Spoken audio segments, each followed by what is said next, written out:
अम्बेडकर साहब के जयंती को हम अपनी श्रद्धा सुमन अर्पित करते हैं। देखिए, अम्बेडकर साहब या जितने स्वतंत्रता सेनानी थे, जिस उद्देश्य के साथ वो लड़ाई लड़े थे, हम ये कह सकते हैं कि जिस वर्तमान भारत में जितना हम लोग आगे बढ़ रहे हैं, इसके लिए तो वो लोग इतना के लिए तो वो लोग नहीं लड़े थे, क्योंकि जितना हमारी क्षमता है हम उतना नहीं कर सके। याद रखिएगा, आप कितना किए ये कभी मायने नहीं रखता है, मायने ये रखता है कि आप कितना कर सकते थे।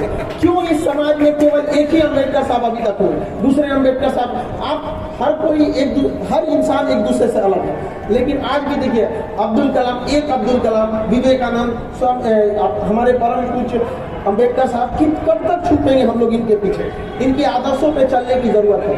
आप लोग आज लाख बहाने मिलेंगे आपको अपनी असफलता को छुपाने के लिए। आप कुछ भी बहाने बना सकते हैं कि हमारे साथ ये समस्या है, हमारे पास पढ़ने के लिए पैसे नहीं है, पढ़ने के लिए संसाधन उपलब्ध नहीं है। आपके पास हजारों बहाने मिलेंगे अपनी असफलता, अपनी नाकामियों को छुपाने के लिए। अरे एक तो बहाना खोज लीजिए अपनी सफलता को पूरी दुनिया को दिखाने के लिए। एक सफलता आपके पास है।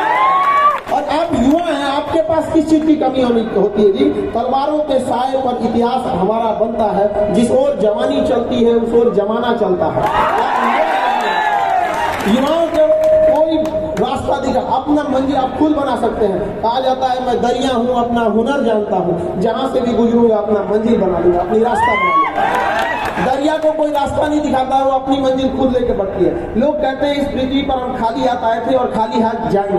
गलत बात है। हम खाली हाथ आए जरूर थे, लेकिन सब लोग खाली हाथ जाते नहीं है। क्या बाबा साहब अम्बेडकर साहब खाली हाथ गए हैं? क्या हमारे स्वतंत्रता सेनानी खाली हाथ गए हैं? वो बहुत सारे आदर्शों को दे के गए हैं, जिनको देखकर हम आगे बढ़ते हैं। और जितना संघर्ष उन लोगों ने देखा है, शायद अगर हम लोग के जीवन में आ जाए तो हम लोग अपने जीवन को वहीं छोड़ देंगे। इतना संघर्ष करके भीमराव अम्बेडकर साहब ने पढ़ाई किया। सोच सकते हैं उस विद्यार्थी के ऊपर क्या बीतता होगा, जिसे पढ़ने के लिए विद्यालय से बाहर रखा जाता होगा। उसी वक्त मनोबल टूट जाता होगा। लेकिन अपने मनोबल को नहीं तोड़ना चाहिए।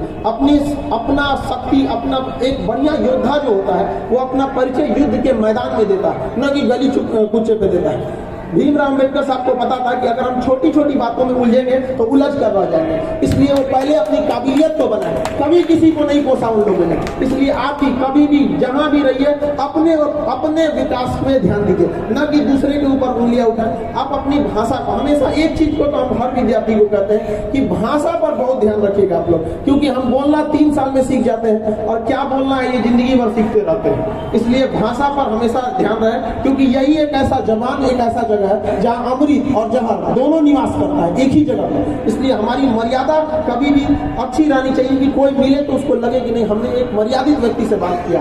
आज का समय शिक्षा का है। और हमेशा याद रखिएगा, जब भी हमें कभी समस्या आती थी तो हमें भीमराव अम्बेडकर साहब का एक बात हमेशा याद आता था कि शिक्षा उस शेरनी का दूध है जिसने पिया वो दहाड़ा है। हमेशा और सुना जाएगा। याद रखिएगा, अगर आपको बहुत सारा समस्या आने लगे, बहुत ज्यादा तकलीफ होने लगे, जीवन में बहुत दिक्कत होने लगे, तो लोग कहते हैं कि हमें घुटन हो रही है, समस्या हो रही है। अरे घुटन समझते हैं क्या होता है? घुटन उस बच्चे से पूछिए जो काम करता है पैसों के लिए खिलौनों की दुकान पर। आप ऐसे ऐसे लोगों का जीवन देखेंगे जो जिससे तुलना करेंगे तो आपको लगेगा कि आपके पास बहुत कुछ है। आपके पास जितना है आप उसी संग संघर्ष कीजिए, लेकिन याद रखिएगा समय मत गवाइएगा। ये विद्यार्थी जीवन बहुत तपस्या का जीवन होता है। इसमें जिसने अपना समय बर्बाद कर दिया, उसको जीवन में कभी भी कोई आगे नहीं बढ़ पाएगा। समय बहुत मूल्यवान चीज है और बहुत अहंकारी चीज भी है। समय स्पष्ट कहता है तू मुझे आज बचा ले, मैं तुझे कल बचा लूंगा। समय को हमेशा सदुपयोग कीजिए। समय के पास इतना समय नहीं है जो आपको दोबारा समय देगा। निर्धारित कर दीजिए आपको क्या करना है। जो जिस फील्ड में पढ़ रहे हैं, जिस फील्ड में उसी फील्ड में रहिए। जरूरी नहीं कि हर इंसान एक ही सेक्टर में कामयाब हो सके। आप में से बहुत सारे लड़के इंजीनियरिंग के होंगे, कुछ कंपटीशन की दुनिया के होंगे, अलग अलग, सबकी अलग अलग समस्या होती है। अभी कुछ दिन पहले रेलवे वगैरह को लेके, एग्जाम को लेके समस्या आई थी। लगभग 3.5 लाख लड़कों का रिजल्ट रोक दिया गया था। आप लोगों को भी होगा, जनवरी वगैरह में सारे teacher A to Z teacher, उसमें एक नाम हमारा भी था। सभी लोग का, अकेले कोई कुछ नहीं कर सकता। याद रखिए, आप सारे विद्यार्थियों ने, सारे लोगों ने साथ दिया। आज 3.5 लाख लड़कों का एक्स्ट्रा रिजल्ट आया कि नहीं आया? आज 3.5 लाख घरों का चिराग रोशन होगा कि नहीं होगा यहाँ पर? तो आप सब लोगों को मिलजुल कर मेहनत करते रहना और पढ़ाई से तो कभी नहीं भागना है। यही एक रास्ता है जिसमें आप आगे बढ़ सकते हैं। देखिए, दुनिया में एक से एक टेक्नोलॉजी आ गया है। हथियार पकड़ लिए जाते हैं। आज आप किसी से लड़ने जाएंगे ना, हथियार लेके तो पकड़ा जाएंगे। लेकिन एक ऐसा हथियार है जो किसी मेटल डिटेक्टर में नहीं आता है, शिक्षा। शिक्षा एक ऐसा हथियार है जिसे आप कहीं भी लेके जा सकते हैं और पकड़े वो नहीं करेगा। इसलिए हमेशा क्या रहिए, शिक्षित बनिए। शिक्षा का मतलब होता है सर्वांगीण विकास। आप बात कैसे करते हैं, जीवन शैली कैसा, रहन सहन कैसा, किसी के मुसीबत में आप काम आते हैं कि नहीं आते हैं। आप उन खुश नसीबों में से हैं जिनको माँ बाप ने पटना भेज दिया था पढ़ने के लिए। बहुत सारे ऐसे लोग हैं जो बेचारे गाँव में ही रह जाते हैं, उनको नसीब नहीं हो पाता यहाँ आने का। तो आप इस समय को मत गंवाइएगा, वरना आप आने वाले समय में खुद को कोसिएगा कि आप कर सकते थे और आपने नहीं किया। सबसे ज्यादा तकलीफ इसी बात का होता है। आपके पास मौका है, अभी समय न लगाइए निर्धारित करने में कि आपको क्या करना है, वरना समय निर्धारित कर देगा कि आपका क्या करना है। 2 मिनट नहीं लगेगा आपको समय लगाने। सबके पास जीवन में संघर्ष होता है, ऐसा कोई व्यक्ति नहीं है जिसका जीवन संघर्षों से नहीं। किसी का संघर्ष छोटा, किसी का संघर्ष बड़ा। हम लोग भी अपने विद्यार्थी जीवन में बहुत संघर्ष किए। सोचना हमारा तो लिखने नहीं आता था, आज हमें 10 लाइन हिंदी, 1 लाइन हिंदी लिखते 4-5 मात्रे गलत कर देते हैं। बहुत सारा चीज हमारे टीचर लोग कभी नहीं जांच करते थे, फेंक देते थे, हम जांचें नहीं कराते थे। तो कई सारे शिक्षक लोग थे, उन्होंने समझाया कोई बात नहीं, मेहनत करते रहो। 40 विद्यार्थियों के क्लास में हम 37वां नंबर पे आते थे।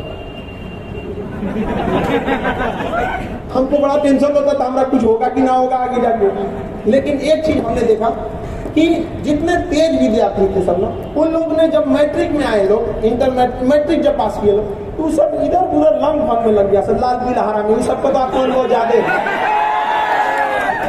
कुछ चौपटिया गया सब उसमें आके। और उस समय आने के बाद हमको एक आध शिक्षक इतने बेहतरीन मिले जिनके पढ़ने के बाद हमें शिक्षा से प्रेम हो गया। तो ऐसे लगता था जैसे आपको कैसे फोन का इंतजार रहता है, हमको क्लास का इंतजार रहता है, वाह भाई क्या पढ़ा रहे हैं। तो हमें लगा कि हम कमजोर थे नहीं, हमें कमजोर बनने के लिए मजबूर हो गए, क्योंकि हम किस लेवल का हम जान रहे हैं उस लेवल का पढ़ाई नहीं जा रहा था। तो हमने जब पढ़े तो हमको एक जिज्ञासा ऐसी लगी कि अगर हम कभी गलती से टीचर बन गए तब, हमारा टीचर बनना उद्देश्य नहीं था। ये जिंदगी बड़ा अजीब है, आप ख्वाहिश किसी और चीज की रहेंगे, बन जाएंगे कुछ और, जिंदगी आपको कुछ और दे देगी। तो जरूरी नहीं कि आप जो चाहेंगे वही मिल जाए। अगर हर सपना पूरा हो जाए तो जिंदगी, इस दुनिया और स्वर्ग में अंतर क्या रह जाए।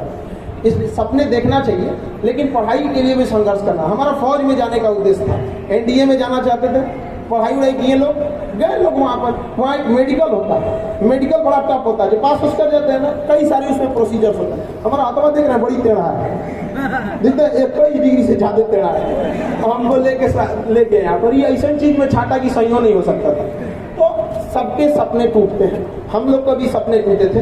उस समय लग रहा था कि अब क्या करेंगे, क्योंकि ना फौज की सेवा कुछ सपना ही नहीं देखा था हम लोगों ने। तो याद रखिएगा, अगर ऊपर वाला आपको समस्याएं दे रहा है, कठिनाइयां दे रहा है, तो समझिएगा आपकी जिंदगी के जो खेल है इसके बहुत बड़े हीरो हैं। क्योंकि फिल्म में कठिन रोल बेहतरीन हीरो को ही दिए जाते हैं। तो जिसके जीवन में कठिनाई आ रहा है, आप इसको झेल ले जाइए, एक दिन सब आपके सामने सब चीज नॉर्मल हो जाएगी। उसके बाद हम लोगों ने पढ़ाना भी चालू किया। यहाँ पर बहुत सारी संघर्षें आई थी हम लोग के समय में। तो एक चीज तो हम जरूर समझे थे कि कभी भी किसी गरीब को पढ़ने के लिए दिक्कत नहीं आएगी। सरकार एक बार कहे थे प्रधानमंत्री साहब लोग, अब हम राजनीतिक बात तो नहीं बोलेंगे, लेकिन कहा गया था कि अगर सरकार 100 रुपया देती है तो पूरा पैसा जनता तक नहीं पहुंच पाता है, उसका बीच में से आधा लूट लिया जाता है।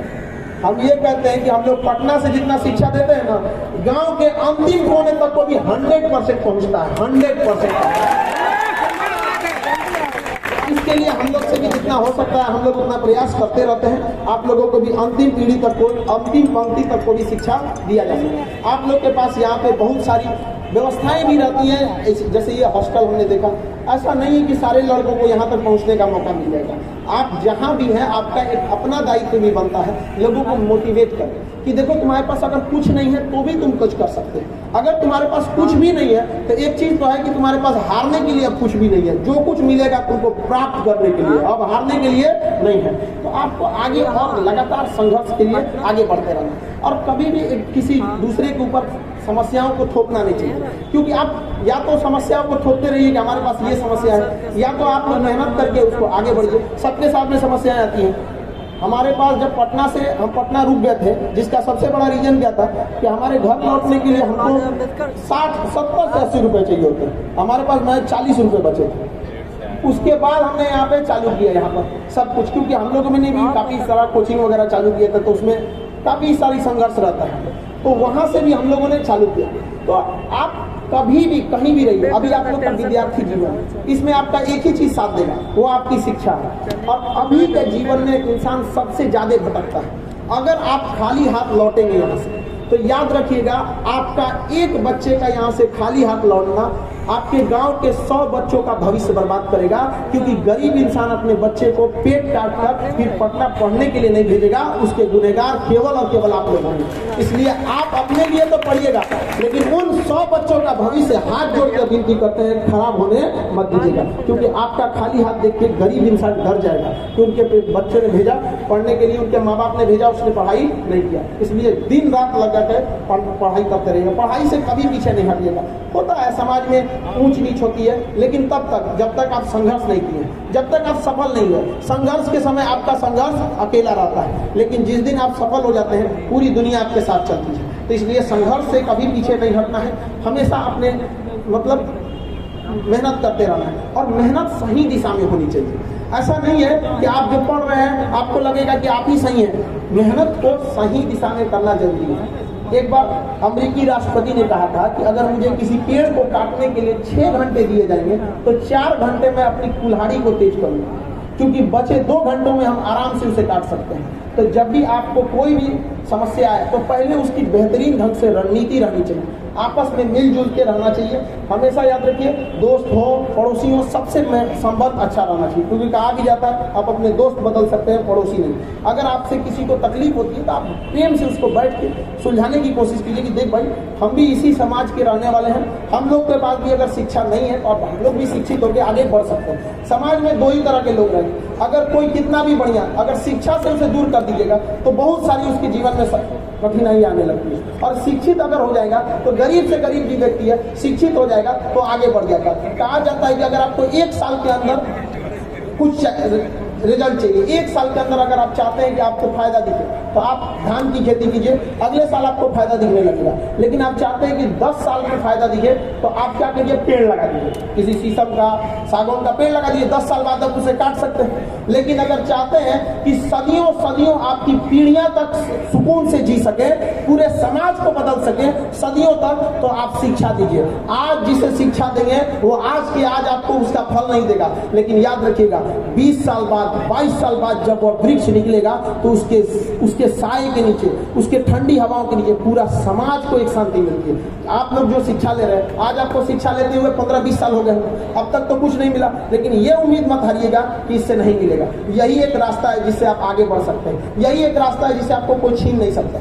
यही है, देखिए शिक्षा में बहुत सारे लोगों को तकलीफें भी होती है, बहुत सारे लड़के एक टाइप के नहीं होते, बहुत सारे लड़के ऐसे गरीब घर से आते हैं जिन्हें प्रारंभिक शिक्षा लेने में ही दिक्कतें आ गई थी, तो उनसे नहीं घबराना है, मेहनत करना है। गरीब लड़कों, जो गरीब लड़के हैं, कई समय उन लोग की शिक्षा का लेवल थोड़ा सा नीचे रह गया था क्योंकि पैसे नहीं थे, पढ़ाई नहीं कर पाए। तो जब वो आते हैं तो उन्हें ज्यादा मेहनत करने की जरूरत है। अपने बगल वाले से पूछ लीजिए ताकि पढ़ाई कैसे किया जा सके। आप सब लोग युवा हैं, क्योंकि आप लोग का भी आप सब हॉस्टल से ही जुड़े होंगे, पढ़ाई करते रहेंगे वहाँ पर, ताकि मेहनत, पढ़ाई के साथ साथ स्वास्थ्य पर भी ध्यान देते रहना है आप लोग को। बहुत सारे लड़कों को देखते हैं कि सुबह भोर में उठ के पढ़ता रहता, अपने जिंदगी में हम कभी भोर में उठ के नहीं पढ़े, तो जो एक दिन भोर में उठ के पढ़े थे, दिन भर भगवा रहते इसी में ना पढ़ेंगे आदमियों से। जो समय है हमारा बॉडी जिस हिसाब से एडजस्ट कर रहा है उसी हिसाब से हम लोग को करना चाहिए, न कि दूसरे के हिसाब से करना चाहिए। और सफलता बड़ा मुश्किल से मिलती है। कितने लोगों को लगता है कि वो एग्जाम या किसी चीज में सफल हो जाएंगे, हाथ उठाइए। कितने लोगों को लगता है, डर लगता है कि ना हम होंगे कि नहीं होंगे, डर लगने वाले हाथ उठाइए। देखो भाई, ये बहुत गड़बड़ बात है। आपको डर नहीं लगता है ना तो गड़बड़ बात है, क्योंकि सफलता का रास्ता बड़ी कठिनाइयों वाला होता है। अगर आप आराम से जा रहे हैं ना उस रास्ते पे, तो इस बात की प्रबल संभावना है कि आप गलत रास्ते पे जा रहे हैं, क्योंकि सफलता का रास्ता बड़ी कठिन होता है। और वो चीज आपको कभी नहीं मिलती है जिसे आपको चाहिए, वही चीज आपको मिलेगी जो आपको हर हाल में चाहिए ही चाहिए। इसके लिए आप कुछ भी कर देंगे तभी वो चीज मिलेगी आपको। अतः अगर सफल होना चाहते हैं तो आपके अंदर ये भावना होनी चाहिए कि हर हाल में हमको क्या होना है, सफल होना है। यहाँ आके माँ बाप का पैसा नहीं बर्बाद करना है, ऐसा नहीं होना है कि आप लोग माँ बाप ने जो पैसा दिया उसका दुरुपयोग करें। आके शिक्षित बनिए। आगे आप लोग के गांव में अगर कोई व्यक्ति है पढ़ने से वंचित रह जाता है तो आप कोशिश कीजिए उसे अपनी ओर से जितना हेल्प हो सकता है उतना हेल्प किया जाए। हम लोग से जितना बन सकता है हम लोगों ने उतना किया। 200 रुपये फीस लेके गांव तक में शिक्षा पहुंचाया। इस 200 रुपये में 18% जीएसटी और 30% इनकम टैक्स होने के बावजूद लोग हमको कहते थे कौन जी मिलता है इतना पैसा में। तो हमको कोई फर्क नहीं पड़ता, क्योंकि लोग क्या सोचेंगे ये भी अगर हम ही सोचे तो फिर लोग क्या सोचेंगे। लोग पहले भी कुछ छोड़ के अगर सोचते रहो यहाँ पर कोई ऐसा आप लोग को आगे हमेशा निरंतर बढ़ते रहना, समझा गया। अब चूंकि समय का अभाव है, बहुत सारे लोग बोलने के लिए हैं यहाँ पर, हम आप लोग को आज अम्बेडकर साहब के जयंती पर आप लोगों को अपनी शुभकामनाएं देते हैं। जो विद्यार्थी हैं उन लोग को आशीर्वाद देते हैं। जो इस आज के दिन हम अम्बेडकर साहब की जयंती को श्रद्धा सुमन अर्पित करते हैं। इसी के साथ हम अपनी वाणी को विराम